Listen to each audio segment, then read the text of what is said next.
Hey guys, welcome back to the channel. If you're new to the channel, my name is James and this is Career Insights. In this video, I'm going to cover all the different career opportunities there are for QSs. Now, for a lot of you probably think it's just the main contractor, but there's actually tons of different routes available to QSs. Now, a bit like my types of project manager video, I'm going to break this down into different bite-sized sections just to make it easier to follow along. So without babbling on too much longer, let's jump into it.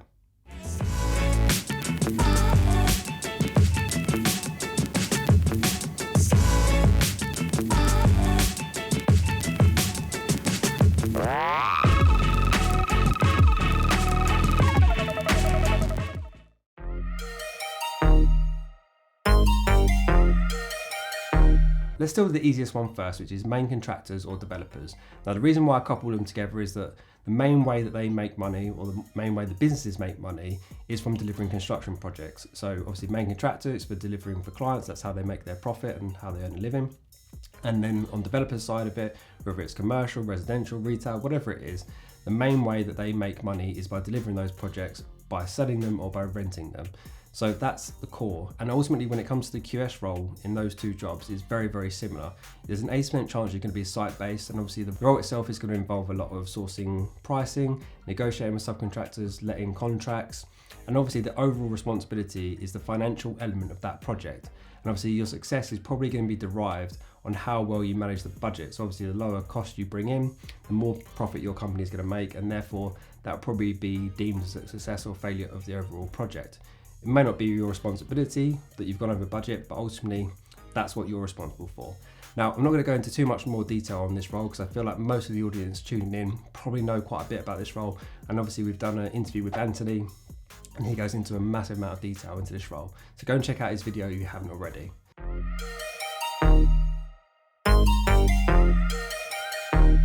So another option available to QSs is to go and work for big subcontractors or suppliers. Now the reason why I say big is that sometimes the smaller companies tend to do it all themselves, or the owners tend to do it all themselves. Now a good example, or a good recommendation I would give to people looking to get into the subcontractor supplier market for QSs is probably civils or groundworks. And the reason why I say that is twofold. One is that groundworks tend to make up one of the biggest packages on site, which means that their packages tend to run into the millions, and that means that ultimately there's more opportunities for QSs to find jobs in that sector. The second is that that sector tends to come first on site, so obviously they're one of the first people on site digging out for foundations, piling, etc. Now what that means is that from a financial security perspective, they're a lot safer than other industries. So to delve into this a little bit further, what you have to understand is that most construction projects are financed by banks, so it's loans, probably up to about 80% of the money is from banks. Now, what this means is that obviously the construction industry has a reputation for going over budget. Now, that doesn't mean that the bank's going to lend them more money. If anything, what's going to happen is that once the project hits a certain point, so you could be halfway through, now the QS or the whole company now are focusing on how can we get this project back on budget. But what I just said, if you listen to that, is that you're halfway through. So that means that the ground worker has probably finished their component of the works or finished the majority of it and been paid. So therefore, they're quite safe in getting the majority of their money. And it's actually, when you think about it, it's the finishing side of the business or the finishing subcontractors that are most at risk. So when people are starting to revisit the specification for the project and trying to bring costs down, obviously they'll start looking at sectors like flooring. So that's why I highly recommend, if you're looking to get into the subcontractor or supplier sector, start thinking about who comes first, and start thinking about who comes first, because ultimately they are better protected. So in terms of the role itself, it obviously has some similarities to the main contractor QS. So you'll still get involved in a lot of subcontracting, negotiating. Now, for many of you who aren't involved in the industry, maybe you're thinking, why is that? Surely they do all the works themselves, but there's still quite a lot of specialist stuff within their sector. So things like waterproofing, piling, tarmacking, all those are very, very specialised. So it's highly likely that a ground worker or civils will outsource those components. So you'll be going out, getting tenders flows and obviously letting those packages. One of the main differences is that you'll tend to probably work on a lot of estimating. So obviously the ground worker needs to win more and more business. And because the role isn't probably as intensive, so going back to the subcontractor comparison, in a main contractor you may be sourcing quotes, or you maybe have, say, 60 subcontractors underneath you, but in the civil setting you may only have like 5 or 6, so it's obviously a lot less time intensive on that component, which obviously means you've got more time to focus on other elements of the business. So estimating is a big part of that. You'll be bidding on multiple projects probably at one time, as well as doing valuations and other duties which are similar and have an overlap between the two roles. So that pretty much rounds up that role in a nutshell. Just on this point, if there's anything in this video that you want me to go into more detail, just whack it down in the comments. I can either come back to you in the comments section, or we can do another video that delves into each role in a bit more detail. But moving on.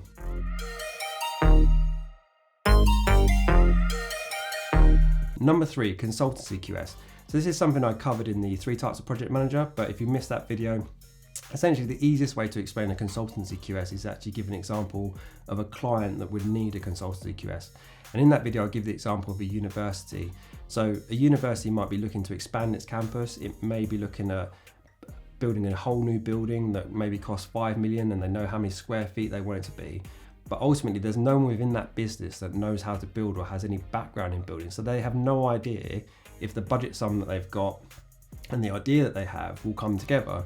So the first thing they'll do is go out to a consultant, and it tends to be people like AECOM or Bruce or those types of guys. So I'll put some links in the description if you want to go and check those companies out and understand them in a little bit more detail. But ultimately, going back to their role is that the university will approach them and say to them, look, hey, here's our idea. We want to build this size building, and this is our budget. Do you think they go together? They will go away. They'll look at historical data on projects that they've worked on, probably in the last 3 to 5 years, and come back and say, yes, we think you can build it, or no, but what about if we look at this and change the design into something like this? Ultimately, it's from a very high level in terms of whether the project has any legs or not. So it's just a feasibility stage of the project.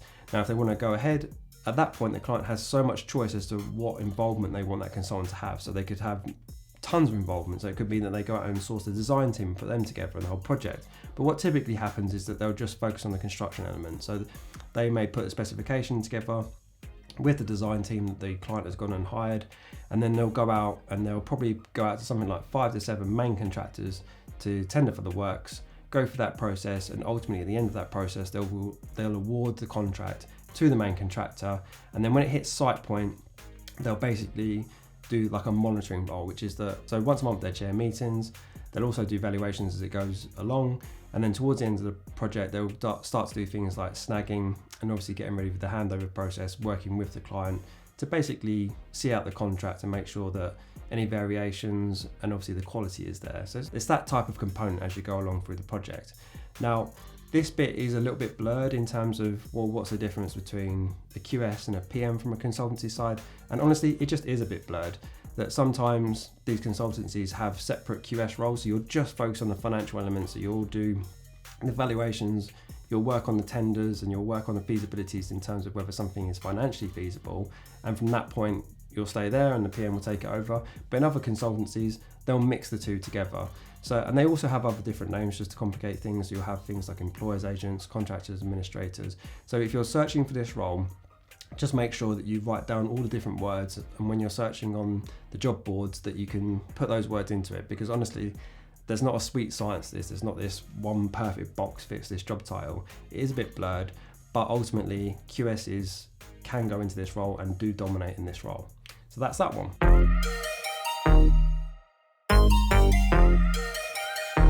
Number 4, estimators and cost planners.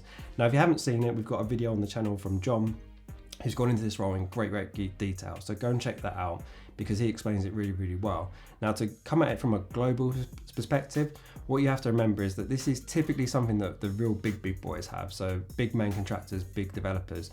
Now, and what you have to remember is that they are machines, they employ thousands of people. So to keep those machines running, they can't afford for QSs to be working on projects and bidding on projects. They need to make sure that projects are coming in all the time to move their staff onto those projects and ultimately feed the beast that they are. And obviously a lot of these companies are also PLCs, so they're going out to the city to say this year is going to be better than last year, or next year is going to be better than this year. So it's all about growth. And the other thing you have to remember is that their success rate is actually relatively low, and this is typical for a lot of businesses. So their success rate for winning projects might be somewhere between like 1 to 3%. So that means they lose the majority of projects that they're bidding on.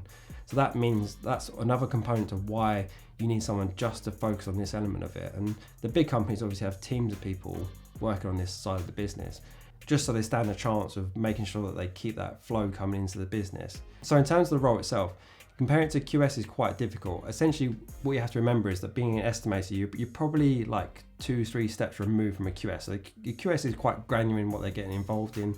they can be obviously arguing over variations. What an estimator is doing is ultimately looking at things from a time perspective, so he can work out the prelims aspect of the project, like how long is it going to take, so how long do I need site managers, cabins, all that type of stuff from. But they're also very much looking at like meterage rates, so they don't really look at too much detail. What they look at is, okay, so we've got X amount of kitchens, let's put this figure against it. We've got X amount of tiles, let's put this meterage rate against it. They still break things down, but it's very much coming from a higher up perspective of the overall project. Now, they will spend time with, say, pre-construction managers, project managers, and some design team members, and also some specialists. So what they'll be looking at is that obviously they're taking data from historical projects and then essentially copying and pasting that onto a new project. And when they're doing that, obviously what they need to make sure is that, hold on, what were the anomalies from the project I'm using the data from, and what is this new project bringing to it? So that's when they'll probably bring in some other specialists to help them, so that they can put some figures to the items that are different in what the data they've got. So that's really where they're coming from, is that it's just a much higher level perspective than what a QS is at, where they're obviously in the day-to-day and the granular of it. A good way to tie this role in is that obviously if they are successful, what happens then is that you will have an internal handover meeting. So that estimator will then meet with the new project team, which will obviously involve a QS or probably a team of QSs ultimately at this level. And they'll do a handover process to explain, okay, this is how we came to all the figures that we came to. These are the assumptions that we made in getting to those figures. Now, actually in terms of delivering the project, it doesn't really matter too much. Obviously, they will have put figures towards those design fees, so for architects, engineers, that type of component. But ultimately what you'll find is that for the project team side of things is that when they go through that budget and they obviously start getting in quotes for it, is that ultimately it's very unlikely from the estimator's perspective that there's going to be a whole load of matching going on. So say he's put in, I don't know, 200 grand for an architect, and you go out and you get a quote for 180 grand. That's what I mean, is that you're not going to find these perfect matches through it. What you'll find is that the project team will have tons of ups and downs in it, but overall what they're concentrating on is that global figure that the estimator bid on. And that's ultimately where estimators kind of earn their living from, is that if they win the project, great, but if they've won the project and it's a crap figure they've won it on, so say they've bid on a project and it's 50 million, but ultimately the company ends up delivering it for 52 million, that means that company lost 2 million in delivering that project.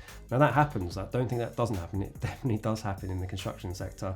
So that's the thing I think I've talked about in other videos, is that estimating is quite tough, because ultimately you want to keep feeding that business. And like I said before, when you're only getting conversion rates of 1 to 3%, that's very, very tough in terms of having success.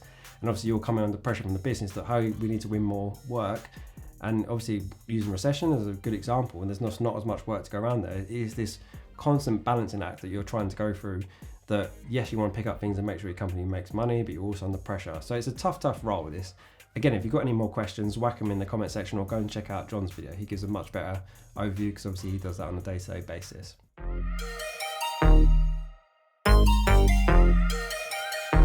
Lastly is a buyer. Now, a buyer doesn't necessarily have to have a background as being a QS, but what I've seen is that a lot of QSs move into buying. So if you're not sure what a buyer is, let's use a developer as an example, like a residential developer. So a buyer would go in and look at, what is this company buying tons of and repeatedly buying it. So a developer obviously buys kitchens all the time, it buys tiles all the time, it's buying concrete all the time. So it would look at that and go, hold on, we are repeatedly buying masses of these items and we can get better rates for it. So rather than the individual QSs going out to these different kitchen companies, they'll now look at it and go, hold on, we're buying 5,000 kitchens a year. I'm going to talk to 3 companies that we seem to be using the most and saying, look, we're going to give you all of the kitchens, or maybe they'll say to 2 of you, we're going to give you all of the kitchens, just to spread the risk ultimately. But ultimately what they're looking to do is that they're making an offer to say, we will guarantee you X amount of thousands of units of kitchens because we want a better price. And ultimately it means more profit for the developer. So that's it, very, very straightforward what a buyer does. Now they won't just get involved in, say, the construction element, even a developer, because obviously going back to that, obviously a buyer tends to get involved in big companies. There are smaller buyers, but I don't want to blur the video with explaining to me different types of roles. But in the big companies, obviously you'll have something like 1,000 employees, which means that there'll be 1,000 laptops. So they'll get involved in that aspect of it too. Now, a big component of buying is something called rebates, which some of you may have heard of and some of you wouldn't. Now, the best way to explain rebates in simplistic format is that if you're going to buy £1 million worth of goods and you've got a 1% rebate, that means that the supplier will pay you £10,000 back at the end of the year as your rebate. Now, rebates are good and they're complex, and they also have a bad side to them, which is very blurred, James. Thank you for that help, but let me explain. So part of the reason why rebates exist is that obviously contractors or developers can chat waffle and lie to people and say, we're going to order 5,000 of this, sign up to an agreement, and ultimately only ever ask for 100 off of that list. So they've given a price that is way too low. So that's where rebates come in to benefit the supplier, because ultimately you have to deliver on the number of goods that you said, and if you do, then we'll give you back that discount. And that's one of the main reasons why that was borne out. Now, the negative side of that is that if you flip it around and look at it from the basic education that all of us get quite early on, which is that £1 today is worth more than £1 tomorrow. Now, what I mean by that is that obviously for a rebate to exist, you essentially gave that money to the supplier for them to give it back to you, which is crazy, because ultimately, if you haven't heard that phrase before, of £1 today is worth more than £1 tomorrow, what it means is that obviously 10 grand in your bank account for say 12 months will be worth more money in 12 months. But in this example, you gave that 10 grand to the supplier, and then they gave you 10 grand back at the end of that period. And that means that they obviously own the interest on the money.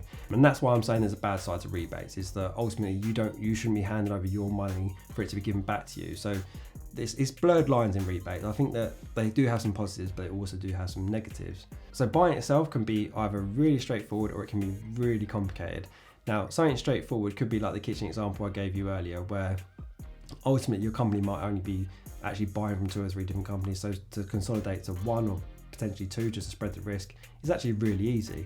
But something that's really complicated is actually things like white goods. Now, white goods is your fridge freezers, your washing machines, your tumble dryers, things like that. Now, the complexities here are quite vast. One is that you might have seen with a lot of developers, they don't offer these as standards. So like washing machines or tumble dryers, they might be an option. So that makes it complicated in terms of actual how much volume are you going to negotiate with your supplier over. Another complexity is that often those suppliers will only give you a 12-month contract on the price itself. Now, that is actually quite complicated. So going back to the examples I gave before with an estimator bidding for the project, is that obviously it takes a long time from bidding for a project to delivering a project. So that whole process could be anywhere from say 2 years to 5 years. Now, obviously you want as accurate data as possible. And if you're only having 12-month agreements, that can come back to bite you on the backside. And that's something that I've experienced in the past.